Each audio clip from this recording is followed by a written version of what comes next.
कमी वेळात जास्त पावसाची शक्यता, हवामान खात्याचा अंदाज। जागतिक तापमान वाढीचा फटका जसा जगाला बसला त्याच पद्धतीने तो मुंबईलाही बसला। यंदाही कमी वेळामध्ये जास्त पाऊस तसेच कमी दिवसांमध्ये जास्त पावसाला मुंबईकरांना सामोरं जावं लागणार आहे, अशी शक्यता भारतीय हवामान विभागाचे सुनील कांबळे यांनी व्यक्त केली आहे। असर सोलर इम्पॅक्ट ॲडवायझर्स यांच्या माध्यमातून मंगळवार दिनांक 11 जून रोजी आयोजित भारतीय हवामान खात्याबरोबरच्या बैठकीत ते बोलत होते। मुळातच किनारपट्टीलगतचे शहर तसेच कमी दाबाचे क्षेत्र असल्यामुळे मुंबईत दरवर्षी भरपूर प्रमाणात पाऊस पडतो। कमी कालावधीमध्ये जास्त पाऊस पडण्याची शक्यता आहे।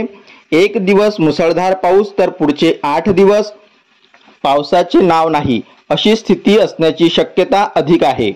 त्यामुळेच कमी वेळात कमी दिवसात जास्त पाऊस पडण्याची शक्यता आहे, अशी माहिती भारतीय हवामान खात्याच्या सुनील कांबळे यांनी दर्शवली आहे।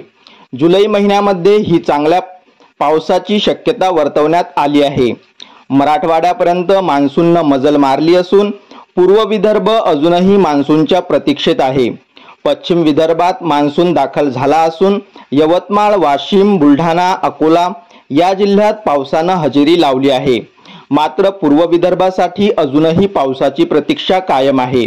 अशाच माहितीसाठी आपल्या चॅनलला नक्की सबस्क्राइब करा, बेल आयकॉन क्लिक करा। धन्यवाद।